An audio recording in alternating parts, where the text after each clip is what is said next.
नमस्कार सभी को। नमस्कार, मैं डॉक्टर कविता नोनिया स्वागत करती हूँ आप सभी का आज के इस वेरी इंपॉर्टेंट सेशन में, जो आपके जॉब ऑप्शंस को लेकर के है।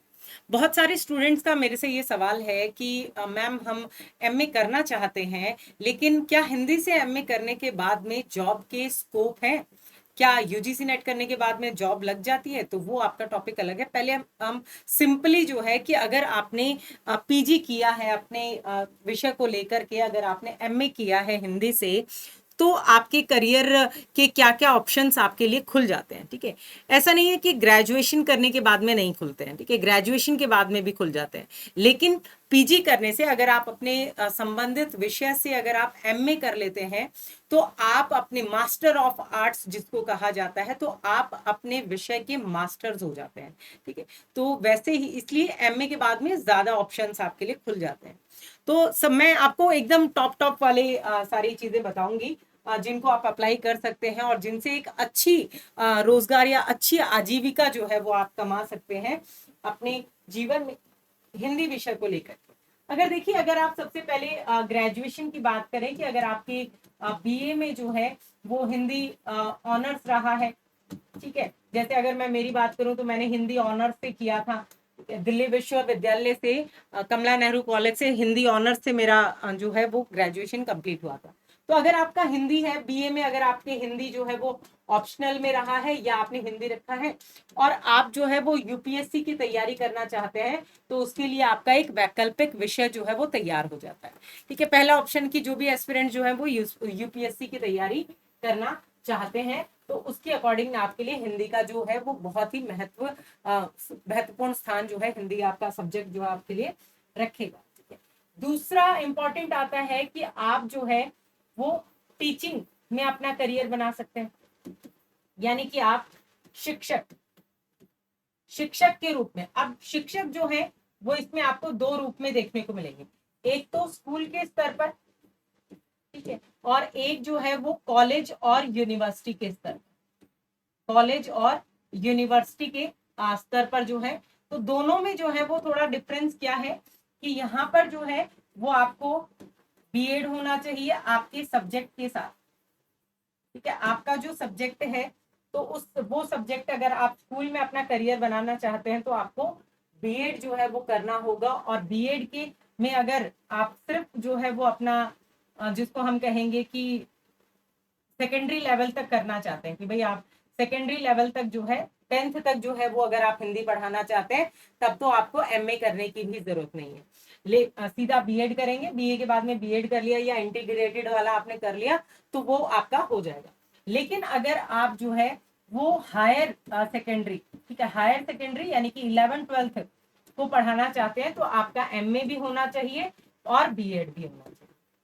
ठीक है, और अगर आप कॉलेज और यूनिवर्सिटी में पढ़ाना चाहते हैं तो आपको नेट और सेट की एग्जाम क्लियर करनी होगी। ठीक है, या तो नेट कर लें नेशनल लेवल का कि कहीं पे भी कोई भी किसी भी स्टेट में वैकेंसी हो मैं उसी के अकॉर्डिंग अप्लाई कर दूं, या सेट की एग्जाम जो आपका कहीं पर भी आप देखेंगे स्टेट लेवल का है तो उसी के लिए आपका सेट का है।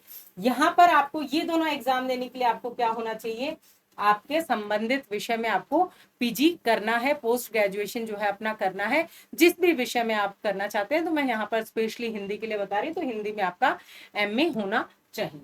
फिर अगर और इम्पोर्टेंटली अगर आप और आगे बढ़े तो आपको ट्रांसलेटर यानी कि अनुवादक, ठीक है, अनुवादक के रूप में आपको बहुत सारे ऑप्शंस जो हैं मंत्रालय से लेकर के मंत्री के जो कार्यालय हैं उन वहां तक भी आपको बहुत सारे ऑप्शंस में देखने को मिलते हैं। बस आपको अपडेट रखना है खुद को।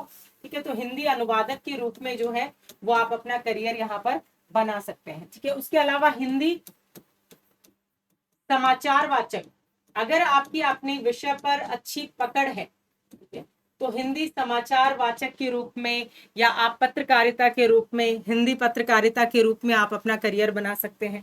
ठीक है, हिंदी संपादक के रूप में, हिंदी संपादक के रूप में आप अपना करियर बना सकते हैं। क्योंकि ये सारी चीजें क्या है आपके इंटरेस्ट पे डिपेंड करती है कि आपका इंटरेस्ट किसे, क्योंकि कोई भी काम अगर आप करें अगर बिना रुचि के करेंगे तो बोझ सा लगने लगेगा। इसलिए कोशिश कीजिए कि जिसमें आपकी रुचि हो उसी फील्ड की तरफ जो है वो आप जाएं। हिंदी संपादक हो गया, उसके अलावा हिंदी सामग्री लेखक। तो सामग्री लेखक शायद आप लोग ज्यादा जल्दी समझेंगे नहीं, तो हम इसको अगर हम कहें तो आप लोग अब जो मैं इंग्लिश में नाम लूंगी ना वो समझ जाओगे। हिंदी कंटेंट राइटर, ठीक है, कंटेंट राइटर। अब ये जो कंटेंट राइटर होता है या हिंदी सामग्री लेखक होता है, ये हिंदी विषय से संबंधित भी हो सकता है, ठीक है। पहली बात, सब्जेक्ट मैटर एक्सपर्ट जिसको आप कहते हैं, तो यहाँ पर जो एसएमए है वो आपके सब्जेक्ट से रिलेटेड भी हो सकता है। और हिंदी कंटेंट राइटर है कि भाई आपकी हिंदी भाषा पर पकड़ है और उसके लिए आपके टॉपिक्स कुछ भी हो सकते हैं, सोशल मीडिया भी हो सकता है, उसे आप देखेंगे समाज के रूप में प्रासंगिकता हो सकता है, कुछ भी टॉपिक हो सकता है। तो यहाँ पर जो हिंदी सामग्री लेखक है, फिल्म के रूप में सभी जगहों पर जहां पर हिंदी का होता है, डायलॉग के रूप में अलग अलग तरीके से जो है वो आप इसमें ध्यान कर सकते हैं, ठीक है। तो इन सब चीजों के लिए जरूरी क्या है, ठीक है, क्या जरूरी है, ये सारी जॉब्स जो हैं वो हमें कैसे मिल सकती हैं, है कोई आइडिया? आइडिया आप सभी को कमेंट में जरूर बताना है, मैं तो आप सभी को बता ही रही हूं। अब ये सारी चीजें जो है ऐसा नहीं है कि चुटकी बजाते ही मिल जाती है, चुटकी बजाते कोई कार्य नहीं होता।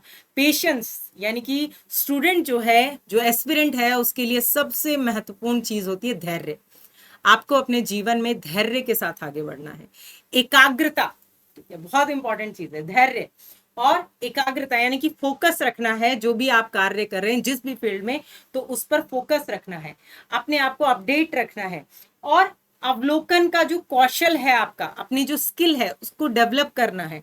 और साथ ही साथ जो है संप्रेषण, यानी कि आपका जो बेहतर कम्युनिकेशन का स्वरूप है, तो संप्रेषण को जो है वो आपको बेहतर बनाना है, ठीक है। दबाव में काम करने की जो क्षमता है उसमें कहीं ना कहीं आपकी सृजनात्मकता जानी नहीं चाहिए, ठीक है, क्योंकि हर क्षेत्र में जो है अपने अपने अनुरूप जो है कार्य करने का दबाव रहता है, लेकिन उसमें आपकी सृजनात्मकता समाप्त नहीं होनी चाहिए। तो ये बहुत ही इंपॉर्टेंट स्वरूप है। उसके अलावा भी अगर आप देखेंगे तो रेडियो जॉकी, ठीक है, जिसका जो इंटरेस्ट हो उसके अकॉर्डिंग आपके लिए ऑप्शंस की भरमार है। रेडियो जॉकी आप देख सकते हैं, प्रिंट मीडिया के संपादक, ठीक है, प्रिंट मीडिया के संपादक के रूप में आप देख सकते हैं। समाचार चैनल के जो आप समाचार चैनल के संपादक के रूप में आप उप संपादक या संपादक के रूप में देख सकते हैं। पटकथा लेखक, ठीक है, पटकथा लेखक या जो भी आप लेखक या लेखिका अगर लिखने के शौकीन है तो उसमें भी आप अपने राइटर के रूप में अपनी पहचान बना सकते हैं। संवाद, संवाद लेखक जो मैंने आपको बताया डायलॉग वाला, संवाद लेखक आ जाएगा, ठीक है। अगर आपको गीत लिखने के शौकीन है, कविता लिखने के शौकीन है, तो गीतकार के रूप में आ जाएगा, ठीक है। दुभाषिया जिसको हम ट्रांसलेटर कहते हैं ना, तो ट्रांसलेटर के लिए अच्छा शब्द है आपके लिए दुभाषिया, यानी कि आपको द्विभाषा का ज्ञान हो जाता है, ठीक है, द्विभाषा पर आपकी अच्छी पकड़ जो है वो हो जाती है। तो देखिए ऑप्शंस तो बहुत सारे हैं, चुनना आपको है कि आपको क्या करना है, कहाँ जाना है। अभी अगर आपने बीए ही किया है और आप सोच रहे हैं कि भाई मुझे अपना करियर ऑप्शंस जो है वो ऐसे चुनना है, अब मैं क्या करूं, ग्रेजुएशन में तो हिंदी था लेकिन हिंदी से पीजी करूं या नहीं करूं, पीजी करने के बाद में क्या ऑप्शंस रहेंगे, तो मैंने आपको बहुत सारे ऑप्शंस बता दिए हैं। जहां आप जो करना चाहें आप कर सकते हैं, क्योंकि सब कुछ संभव है, यदि आप चाह करें तो सारी चीजें आप कर सकते हैं, कुछ भी असंभव नहीं है। आई एम पॉसिबल, ये शब्द जो है वो इम्पॉसिबल में ही जुड़ा हुआ रहता है। तो बहुत बहुत धन्यवाद आप सभी का इतना बेशकीमती समय यहाँ पर देने के लिए और इम्पोर्टेंट अपडेट्स के लिए, या आपको कोई भी टॉपिक किसी भी विषय से या किसी भी इम्पोर्टेंट जानकारी से जुड़ी हुई आप सभी को जानकारी चाहिए तो आप कमेंट करके बताइएगा।